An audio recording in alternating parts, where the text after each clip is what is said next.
3 years of owning this place, and James still got that same feeling every time he drove through the front gate. 40 acres of pure peace, sitting 2 hours outside the city where nobody could bother him. The best part? A natural spring-fed lake hidden in the back, surrounded by trees that had probably been there longer than he'd been alive. After pulling 60-hour weeks for the past month at his engineering firm, James needed this.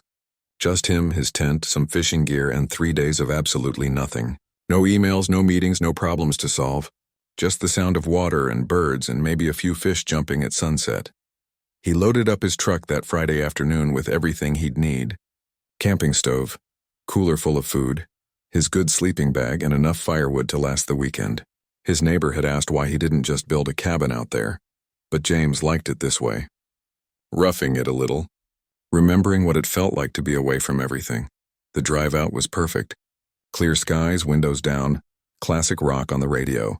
He'd been thinking about this trip all week, counting down the hours until he could just disappear for a while. The property sat at the end of a county road that didn't see much traffic. His gate was always locked with big signs that said private property and no trespassing in letters you couldn't miss. But when he turned onto the dirt road leading to the lake, something wasn't right. Fresh tire tracks in the dust.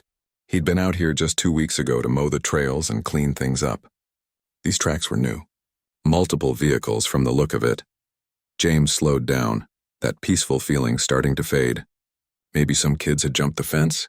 Wouldn't be the first time teenagers looking for a party spot had tried their luck. He'd had to run off a couple groups before, always polite but firm. This was his land, and he wasn't running a free campground. When the lake came into view through the trees, he hit the brakes harder than he meant to. There was a dock, an actual wooden dock, stretching maybe 20 feet into the water, professional looking with railings and everything. James sat there for a minute just staring at it. He'd been coming to this lake since he bought the place. Every few weeks, sometimes more often in summer. That dock definitely hadn't been there 2 weeks ago. Someone had built this recently, and they'd done a proper job of it too. This wasn't some kids hammering boards together. This was real construction. James parked his truck and walked down to the dock looking for any kind of note or explanation. Nothing. Just solid wood and metal brackets like it had always been there. He checked the whole area around the lake. The trails were cleaner than he'd left them. Someone had been maintaining them, cutting back brush and clearing fallen branches. What the hell was going on? He decided to ignore it for now. Maybe the previous owner had built the dock years ago and somehow he'd just never noticed. That didn't make any sense, but James was tired and he'd driven 2 hours to relax. He wasn't going to let a mysterious dock ruin his weekend. Setting up camp took about an hour. Tent in his usual spot under the big oak tree. Fire ring cleared and ready. Chairs positioned perfectly to watch the sunset over the water. By the time he had everything arranged, the sky was starting to turn those beautiful colors that made the whole drive worth it. Orange and pink reflecting off the lake, making the water look like it was glowing. James grilled some burgers on his camping stove and cracked open a cold beer. This was it. This was exactly what he'd needed. The stress from work started melting away with every minute that passed. Crickets were starting up their evening song, frogs croaking from the shallow edges of the lake. A fish jumped near the far shore, making those perfect ripples that spread out in circles. He was just thinking about turning in early when he saw the headlights. At first, James thought maybe he was imagining it. But no, there they were, cutting through the trees on the trail. A vehicle was coming toward the lake. On his property.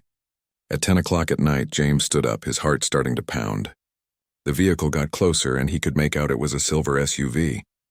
It stopped about 50 yards away, engine still running, headlights pointing right at his campsite.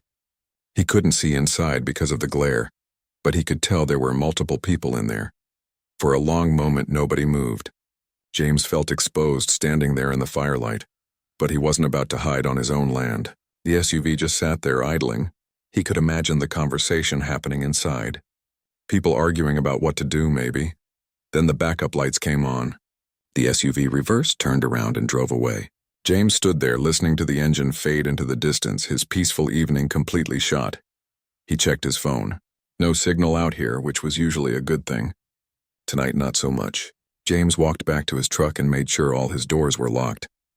He grabbed his flashlight and did a full walk around the lake, checking for any signs of other people. Nothing. Just him and the mysterious dock. Sleep didn't come easy that night. James lay in his tent, listening to every sound, wondering if those headlights would come back. He kept thinking about the dock, about the maintained trails, about how someone had clearly been using his property. But who?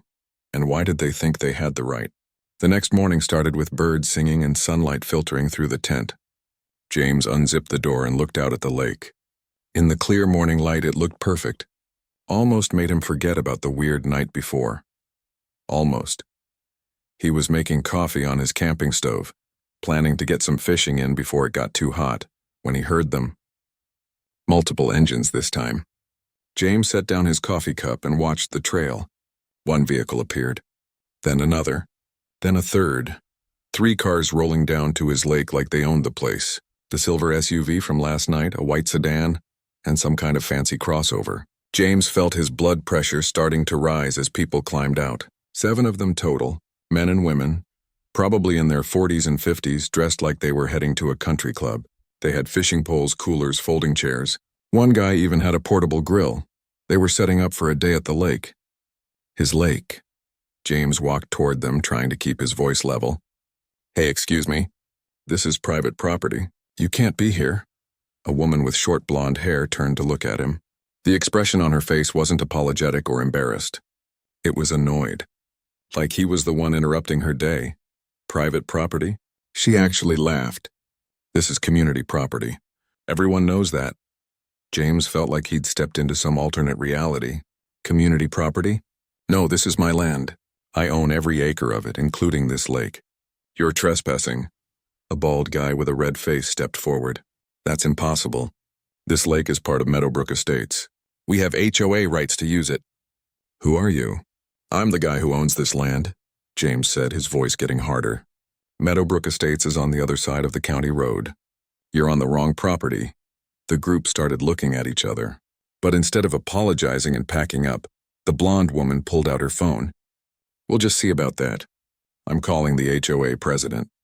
We've been using this lake for 2 years. You can't just show up and act like it's yours." 2 years. The words hit James like a punch. He'd owned this place for 3 years, but he only made it out here once a month. Maybe less in winter. Had these people been trespassing the whole time? "Look," James said, trying one more time to be reasonable. "I don't know what your HOA told you, but this is private property. I have the deed in my truck if you want to see it." "You need to leave?" "We're not going anywhere," the bald guy said. His name tag said Gerald. "Patricia, call Robert. And maybe we should call the police too. For all we know, he's the trespasser." James couldn't believe what he was hearing. They were threatening to call the cops on him. On his own land. "Fine, call them. And I'll call my lawyer." As everyone pulled out their phones, James realized his peaceful weekend was completely destroyed. But more than that, he was starting to understand that this wasn't just some simple mistake. These people really believed they had rights to his property. Someone had lied to them. And now he was standing in the middle of a mess that was about to get a whole lot worse. The sheriff's department took 40 minutes to arrive. 40 minutes of standing around in the most awkward silence James had ever experienced. The HOA people stayed clustered by their vehicles, talking in low voices and shooting looks his way. He stood by his campsite, arms crossed, trying to look calmer than he felt. 2 deputies pulled up in a patrol SUV. The older one had gray hair at his temples and moved like he'd done this job for a long time. His badge said Williams. The younger deputy, Jackson, looked fresh out of the academy, but carried himself professionally. Patricia rushed toward them before they'd even closed their doors. "Officers, thank God. This man is trespassing on our community recreational area, and he's being extremely aggressive with us." James took a deep breath. Getting angry wouldn't help. "Officers, my name is James. I own this property. These people are the ones trespassing, and they're refusing to leave." Deputy Williams held up his hand. "Everyone just calm down. Let's take this one step at a time." He looked at James. "Sir, do you have documentation showing you own this land?" "Absolutely." James jogged to his truck and grabbed the folder he kept in the glove box. Property deed, survey maps, tax records. He'd kept copies specifically in case he ever needed to prove ownership. Though he'd always imagined it would be for something simple like a property line dispute with a neighbor. While Deputy Williams examined his documents, Gerald showed the deputy something on his phone. See? Right here on the HOA website. It clearly shows this lake as part of our community amenities. We have a map and everything. Deputy Williams studied both sets of documents, then pulled out a tablet from his vehicle. James watched him pull up something, probably county property records. The wait felt like forever.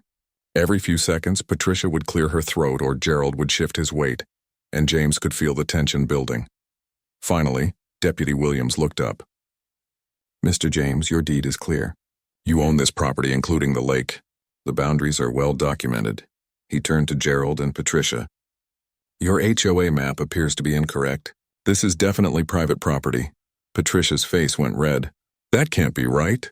We've put thousands of dollars into improvements here. That dock, we built it. We stocked this lake with fish. We've been maintaining the trails. The HOA has been collecting monthly fees for lake access for 2 years." James felt his stomach drop. "You've been collecting fees?" "To access my property." Deputy Jackson had been walking around the perimeter of the clearing. He called out, "Deputy Williams, I found the survey markers. They're clear as day. The entire lake is well within his property boundaries. It's not even close to being on community land." Gerald was already on his phone again. "I'm calling Robert Patterson. He's our HOA president. He personally assured us this was community property. He led the committee that organized all the improvements here." Deputy Williams nodded. "You're welcome to call him. But based on the legal documents in front of me, these folks need to pack up and leave. If you believe you have some claim to this property, that's a civil matter you'll need to take to court. But we're having a community fishing event this afternoon." A woman James hadn't paid much attention to spoke up. "We have 20 families coming. This has been planned for months. Kids are excited about it. 20 families. James almost felt bad for them. Almost. 20 families coming to my private property? I don't think so." "Officers, there must be something you can do," Patricia said, and her voice had changed. Less angry now, more desperate. "Can he at least let us use it for today? We're not hurting anything." Deputy Williams shook his head. "Ma'am, he's within his legal rights to ask you to leave immediately. In fact, considering you've built structures on his property without permission, Mr. James could potentially file charges. I'd strongly recommend you cooperate and work this out with your HOA." The group started reluctantly gathering their gear. James could hear them muttering to each other. Some shot him angry looks like this was somehow his fault. Gerald was on his phone, and James could hear bits of the conversation. "It wasn't going well. Robert, you need to get down here right now." "No, listen to me. The police are here." "Yes, actual police. They're saying we're on private property. They're saying we never had rights to this lake." There was a pause. Then Gerald's face went pale. "What do you mean you'll be here in an hour?" "This is an emergency. We have people showing up for an event in 3 hours." Gerald hung up and looked at the group. Then he looked at James. "Our HOA president is coming. He wants to talk to you directly. He says there must be some kind of mistake in the records." Deputy Williams looked at James. "You're under no obligation to wait for him. You can ask these people to leave right now, and that's the end of it." James thought about it. Part of him wanted them gone immediately, but another part wanted answers. How had this happened? How had an entire HOA spent 2 years using his property, building structures, collecting fees, and planning events without anyone checking if they actually had legal access? "I'll wait," James said. "But everyone needs to stop setting up. This isn't happening today." The HOA members packed their gear back into their vehicles, moving slowly like they still hoped someone would wake them up from this nightmare. A couple of them were crying. One older man just sat in his car with his head in his hands. James felt a twinge of guilt watching them. These people had been lied to. They'd paid money, made plans, gotten excited about having a private lake. But that guilt wasn't strong enough to make him give up his rights. This was his land. He'd paid for it. He came here for peace and privacy, not to run a community recreation center. Deputy Williams walked over to James. "You handled this well. Stayed calm, had your documentation ready. I've seen property disputes get ugly fast." "I still don't understand how this happened," James said. "How does an HOA just decide they own someone else's property?" "You'd be surprised," Deputy Williams said. "I've seen HOAs try to claim abandoned lots, fence off public easements, even try to charge people for parking on public streets. Sometimes it's honest mistakes. Sometimes it's people who think rules don't apply to them. Usually it's somewhere in between. Deputy Jackson came back from checking the dock. That's a nice piece of construction. Professional work. They really invested in this. Without permission, Deputy Williams reminded him, on someone else's property. The hour passed slowly.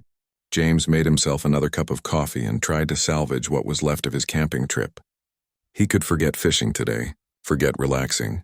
This was going to be a whole thing now, probably involving lawyers and paperwork and who knows what else. Right on time, a black Mercedes pulled up. The man who got out wore expensive casual clothes and sunglasses that probably cost more than James's tent. He was tall, early 60s, and moved with the kind of confidence that came from being used to getting his way. "Mr. James?" He approached with his hand out. "I'm Robert Patterson, president of the Meadowbrook Estates HOA. I understand there's been a terrible misunderstanding." James kept his arms crossed. "The only misunderstanding is how you thought you could use my property without asking." Robert's smile faltered. Deputy Williams stepped forward. "Mr. Patterson, I've verified that Mr. James owns this entire property. Perhaps you can explain how your HOA came to believe otherwise." Robert glanced at his members who were watching from their cars. Patricia looked angry. Gerald looked betrayed. The others just looked confused and upset. "Can we speak privately?" Robert asked James. "No. Whatever you have to say, you can say it in front of everyone, especially since they apparently paid you to use my land." Robert's shoulders sagged a little. He suddenly looked older, more tired. "Fine. When Meadowbrook Estates was being developed 3 years ago, I was on the planning committee. The developer, a company called Sunrise Properties, showed us detailed maps. Those maps included this lake as part of the community amenities. It was actually the main selling point for the whole development. But this lake isn't part of your development," James interrupted. "This land has been private for decades. I bought it from a family that had owned it since the 70s. "I realize that now," Robert said quietly. "Sunrise Properties showed us satellite images. They drew property lines that included your lake.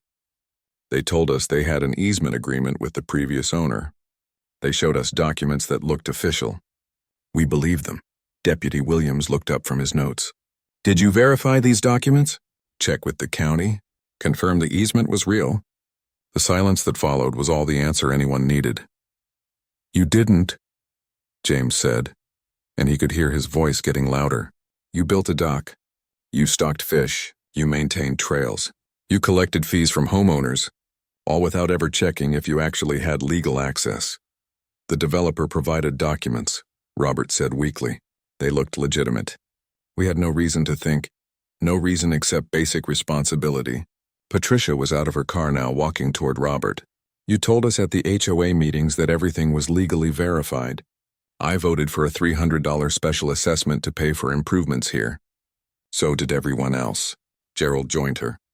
"Robert, every single home in Meadowbrook Estates was sold with lake access listed as an amenity. It's in our deed covenants. People bought their houses specifically for this. Deed covenants for a lake. Why?" Deputy Williams pulled out his notepad, ready to document whatever James decided. The HOA members leaned forward in their cars, trying to hear.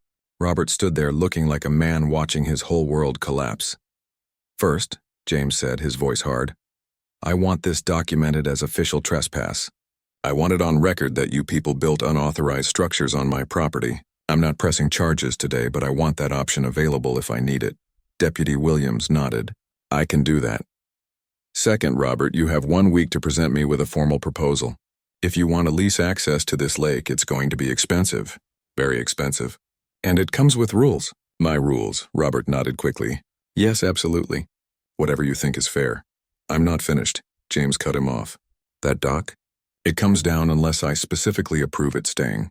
The trails, they get restored to their natural state unless we agree otherwise. And I want compensation for the past 2 years you've been using my property without permission." 2 years? Robert looked confused. "But we've only been using it for—" "You've been trespassing for at least 2 years, maybe longer," James said. "I'll figure out the exact compensation amount after I talk to my lawyer. In the meantime, you cancel any events planned for this property. You remove all HOA signage and materials. And you tell every single homeowner in Meadowbrook Estates what's really going on here. In writing. No more lies." "Thank you," Robert said, relief flooding his face. "Thank you for being willing to—" "Don't thank me," James said sharply. "I'm not doing this for you. I'm doing it because 43 families got scammed by a crooked developer and then misled by an incompetent HOA board. But make no mistake, this is my property. Any future access happens on my terms at my price, with a legal agreement that actually means something. If you don't like those terms, your residents can find somewhere else to fish.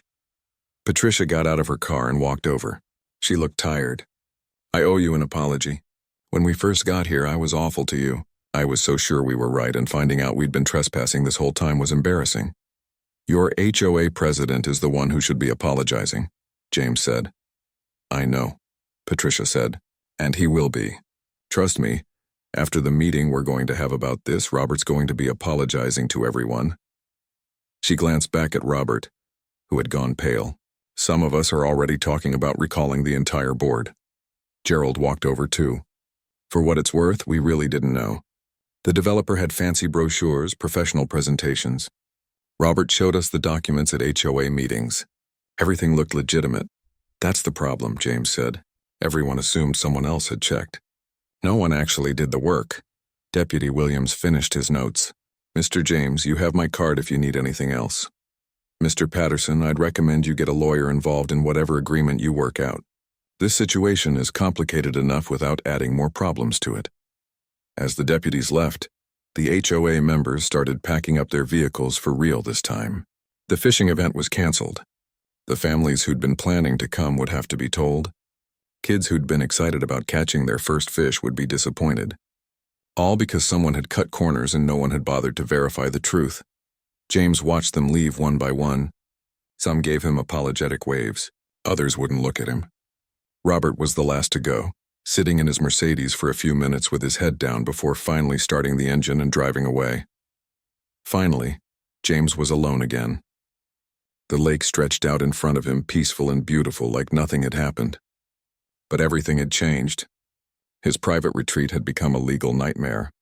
His quiet weekend had turned into a property rights battle, and his simple camping trip had revealed a mess that was going to take months to sort out. He sat down by his cold campfire and pulled out his phone. Still no signal. He'd have to drive back toward town to make calls. First to his lawyer, Jennifer Wong. She was going to love this. Then probably to his insurance company. Maybe to the county recorder's office to make absolutely sure his property boundaries were clearly marked and impossible to dispute.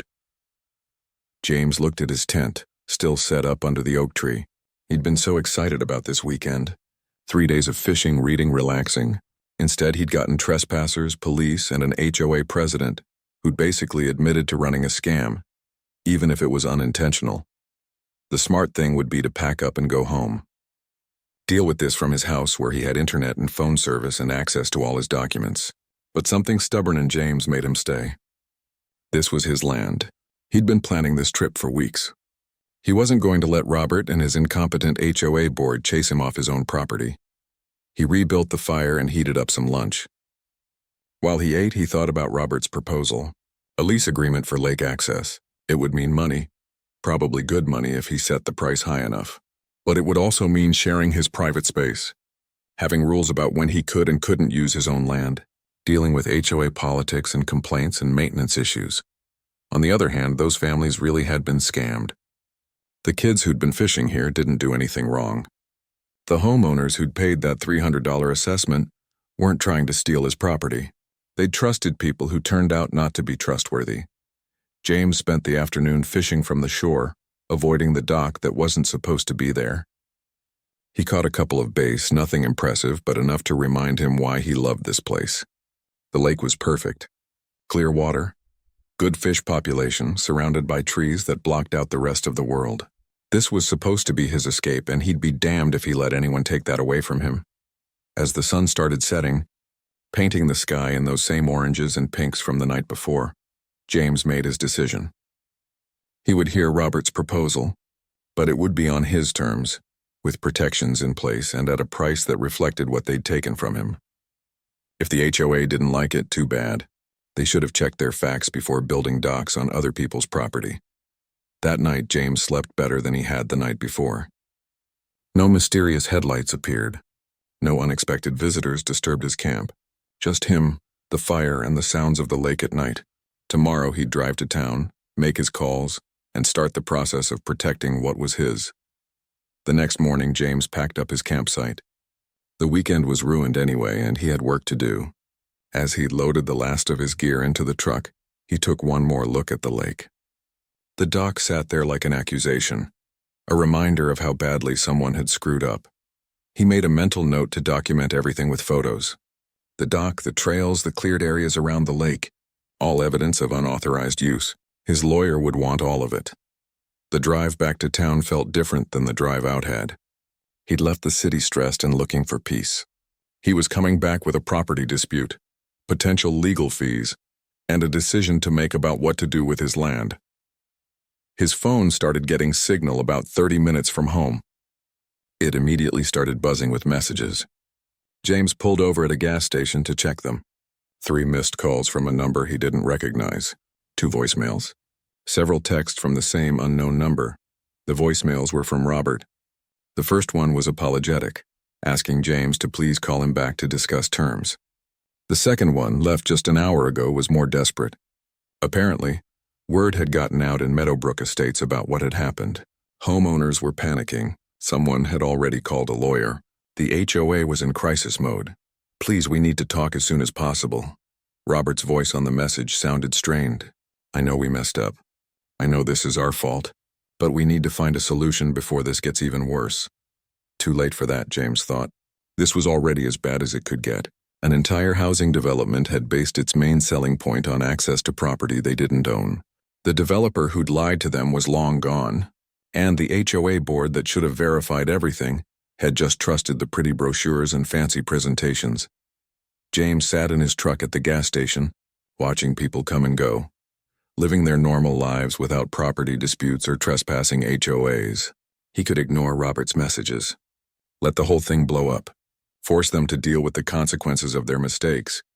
But then he thought about the kids Patricia had mentioned, the families who'd bought homes thinking their children would have a safe place to learn fishing and swimming. The homeowners who'd paid extra thinking they were getting something special. With a sigh, James pulled out his lawyer's business card and dialed her number. Jennifer Wong answered on the second ring, sounding cheerful. "James, how was your camping trip?" "You're not going to believe this," James said. "I need to tell you about my weekend." He explained everything while Jennifer made occasional sounds of disbelief. By the time he finished, she was laughing. "You're telling me an entire HOA has been trespassing on your property for 2 years? Building structures, stocking fish, collecting fees? That's exactly what I'm telling you." "Oh, this is going to be fun," Jennifer said, and James could hear the lawyer in her getting excited. "Okay, here's what we're going to do. You're going to document everything, every structure, every modification they made. Then you're going to wait for the..." Robert's formal proposal arrived on day 6, hand-delivered to James's office by a nervous-looking man in a suit who identified himself as the HOA's attorney. The package was thick, full of legal documents, apologies, and what they probably thought was a generous offer. James waited until he got home to open it, wanting Jennifer on the phone when he reviewed everything. He spread the documents across his kitchen table while she listened on speaker. "Okay, here's what they're offering," James said, flipping through pages. $50,000 per year for lake access. 20 families maximum at any time. No overnight camping. They want a 5-year lease agreement. "That's insulting," Jennifer said immediately. "Keep reading," James continued. They acknowledged the dock was built without permission and offered to pay for materials, which they estimated $5,000. They promised to maintain the trails and keep the area clean. They want access from dawn to dusk 7 days a week. What about compensation for the past 2 years? They're offering $25,000 total. Jennifer laughed, but it wasn't a friendly sound. "So they've been trespassing for 2 years, collecting fees from 43 families, and they think $25,000 makes it right? What does that come out to? Maybe $600 per family per year. They probably collected 3 or 4 times that amount." "At least," James said, doing the math in his head, "if they charged the $300 assessment Patricia mentioned, plus whatever monthly or annual fees, they probably pulled in $60,000 or $70,000 over 2 years. Probably more. Choice always have creative fees, and they want full access 7 days a week? So when exactly do you get to use your own property?" James flipped to another page. "They suggest I provide 24 hours notice if I want exclusive use. They'll notify members to stay away." Unbelievable. They really think they're in a position to make demands here. James sat back in his chair looking at the proposal. Part of him wanted to reject it outright, just to watch Robert squirm more, but another part kept thinking about those families. He'd looked up Meadowbrook Estates online after getting back. It was a nice little development. Houses in the $300,000 range. Families with kids, retirees, young couples, normal people who'd trusted the wrong people. Jennifer, what if I counter with something different? I'm listening, but I'm already worried about that tone in your voice. Hear me out, James said. What if I ask for $75,000 per year, not $50,000? $150,000 for the back compensation, not $25,000. But I also add something else. What kind of something else? I work in engineering, right? I've always wanted to do more community outreach. Maybe teach kids about STEM subjects. What if part of the agreement includes funding a program? Use the lake as an outdoor classroom.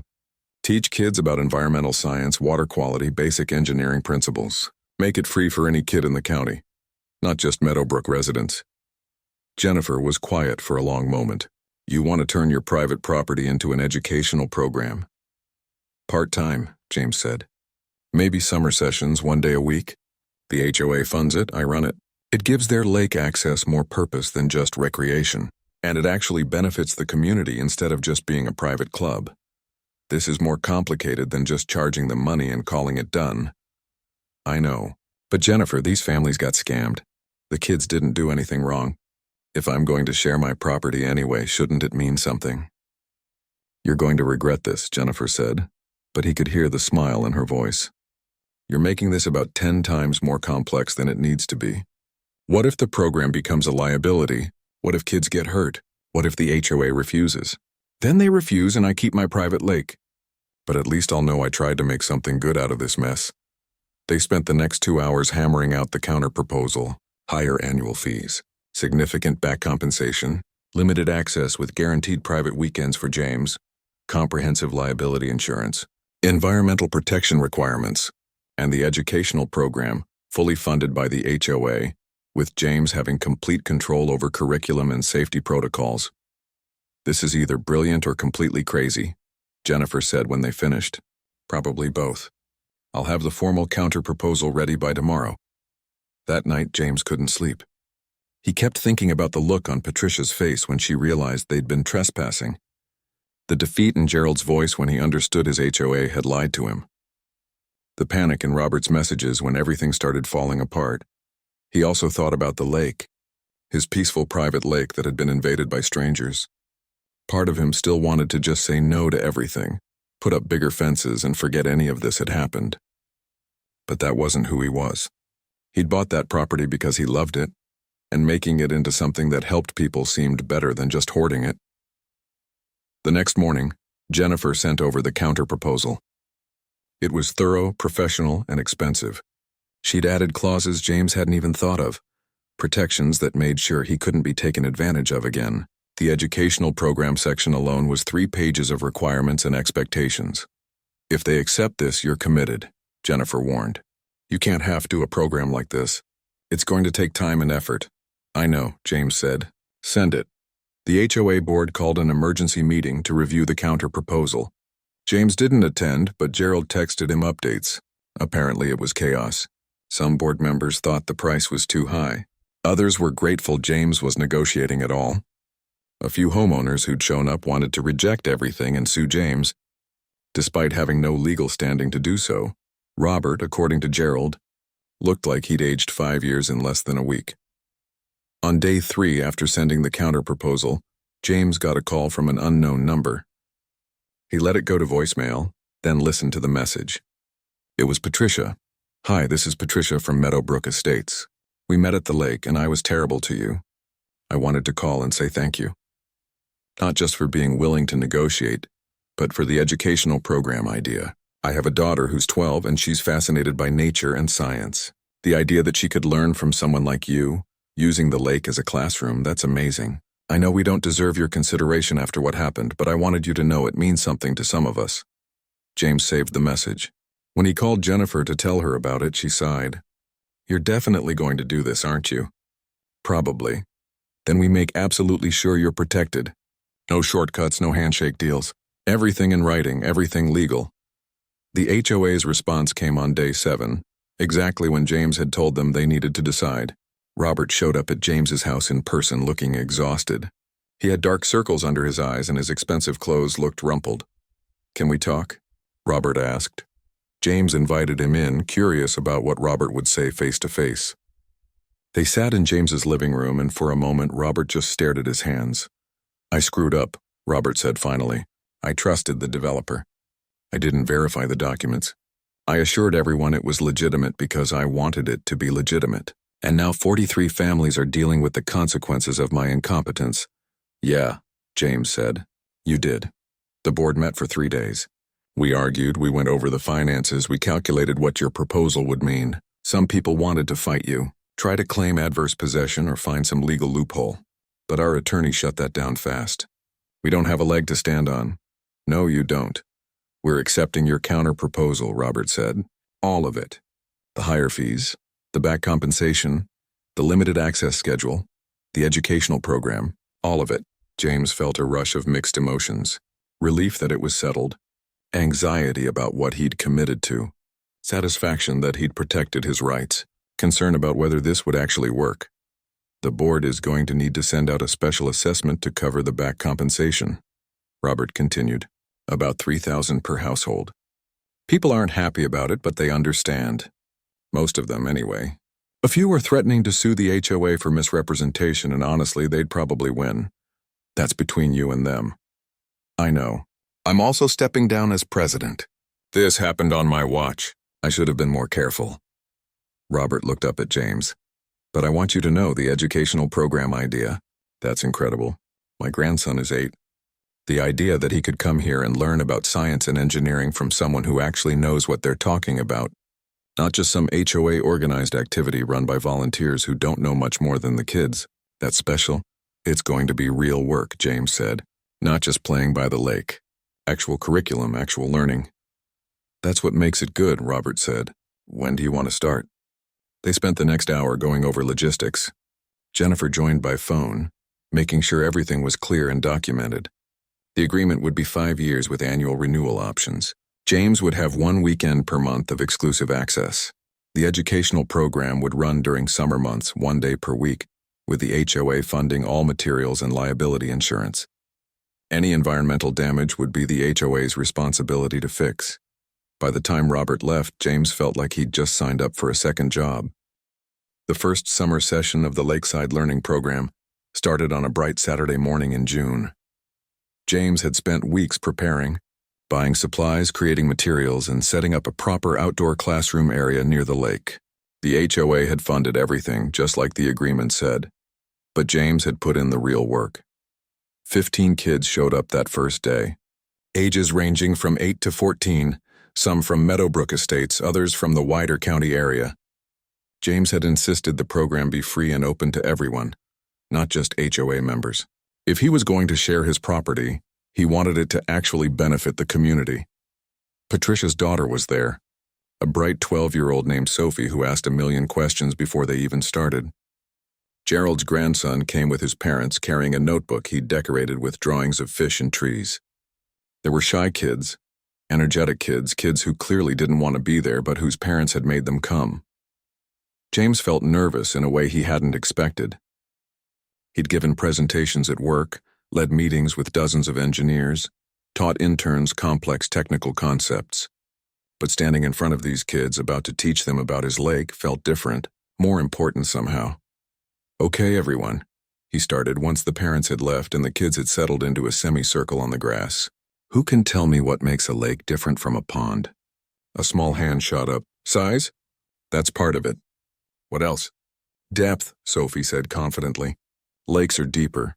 Good, and that depth affects everything else about the ecosystem. Today we're going to learn how to test water quality and why it matters." The morning flew by.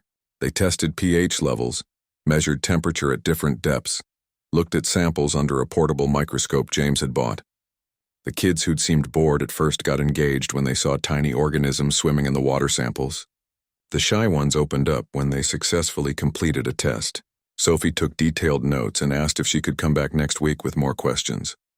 During lunch break, James sat on the dock, watching the kids eat their packed lunches and chat with each other. Patricia had volunteered to help supervise, and she came over to sit next to him. "This is amazing," she said. "Sophie hasn't stopped talking about water quality since last week when I told her about the program. She wants to be an environmental engineer now." "That's a big change from one class," James said, smiling. "No, you don't understand. Last month she wanted to be a singer. Before that, a veterinarian. She changes her mind constantly. But this morning, she told me she wants to study engineering in college. That's the first time she's ever talked about college seriously." James felt something warm in his chest. She's a smart kid, she is. And she's learning from someone who actually knows what they're talking about, not just Googling things to sound smart. Patricia paused. "I'm sorry again for how I acted that first day. You thought you were right. You were protecting something you'd paid for. I was wrong, and I took it out on you when you were just trying to enjoy your own property." She looked out at the lake. "This program, though, this is something special. You didn't have to do this." "I wanted to," James said. "If I'm going to share my space, it should mean something." The afternoon session covered basic engineering principles, using the dock itself as a teaching tool. James explained load-bearing, tension, compression, and why the structure was built the way it was. Half the kids looked confused, but a few got it, their eyes lighting up when they understood why certain beams were placed at specific angles. By the time parents started arriving to pick up their kids, James was exhausted, but satisfied. It had gone well. Better than well. The kids had learned, they'd engaged, and most importantly, they'd had fun doing it. Over the next few weeks, the program became routine. Every Saturday, the same group of kids would show up, plus a few new ones who'd heard about it from friends. They learned about ecosystems, fish populations, water cycles, weather patterns. James brought in guest speakers sometimes, other engineers and scientists he knew who were happy to donate a few hours. The arrangement with the HOA settled into a rhythm, too. Families came to fish and swim on the designated days. They followed the rules, cleaned up after themselves, and stayed respectful of the property. James had his exclusive weekends, and after a while he started to not mind sharing the rest of the time. Gerald became a regular helper, maintaining the trails and helping set up for the Saturday classes. He'd taken the whole situation hard, feeling betrayed by Robert and the HOA board. Working on the property seemed to help him process it. "You could have destroyed us, you know," Gerald said one day while they were clearing brush from a trail. "Could have pressed charges, demanded more money, made it impossible for the HOA to continue. What would that have accomplished? Justice, maybe? Revenge?" James shrugged. "I got what I needed. My property rights are protected, I'm being compensated, and something good is coming out of it. The rest is just anger, and anger doesn't build anything." "You're a better person than me," Gerald said. "I'm still angry at Robert for putting us in this position." Robert stepped down. "He's dealing with his own consequences. Not enough, as far as I'm concerned." James didn't argue. People process things differently. Gerald needed someone to blame, and Robert was the obvious target. It wasn't James's job to make Gerald feel differently about it. By midsummer, the program had a waiting list. Word had spread about the quality of instruction and the unique outdoor setting. James had to cap enrollment at 20 kids per session, which was about all he could handle effectively. Parents sent him thank you cards. Kids brought him drawings of the lake and the things they'd learned. One Saturday after class, a couple approached him. They introduced themselves as the Thompsons, parents of a quiet 10-year-old boy named Alex who'd been coming to the program for a month. "We wanted to thank you," Mrs. Thompson said. "Alex is on the autism spectrum and he struggles in traditional classroom settings. But here, with the hands-on learning and the outdoor space, he thrives. He's been doing the homework you send home, teaching us about what he's learned. It's the most engaged we've seen him in any educational setting." James felt that warm feeling again. "Alex is a great student. He asks thoughtful questions and really thinks about the concepts. He wants to be a scientist now," Mr. Thompson said. "Specifically, he wants to study lakes. He's been researching freshwater ecosystems on his own, reading books way above his grade level. You've inspired something in him." After they left, Patricia came over. She'd overheard the conversation. "You're changing lives here, you know that." "I'm just teaching some science," James said, uncomfortable with the praise. "No, you're showing these kids that learning can happen anywhere, not just in a classroom." You're making complex subjects accessible, and you're proving that nature and science go together. She smiled. Sophie asked me last week if there was a way to convince you to run the program year-round. That would be a bit much, James laughed.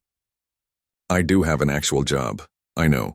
But just so you know, you've created something these kids love. That's not small. As summer progressed, James found himself enjoying the teaching more than he'd expected. It was exhausting, sure, and it took up his Saturdays.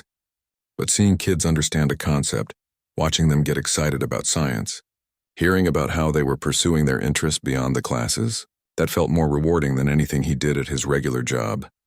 The HOA made its payments on time every month. No complaints about the access schedule.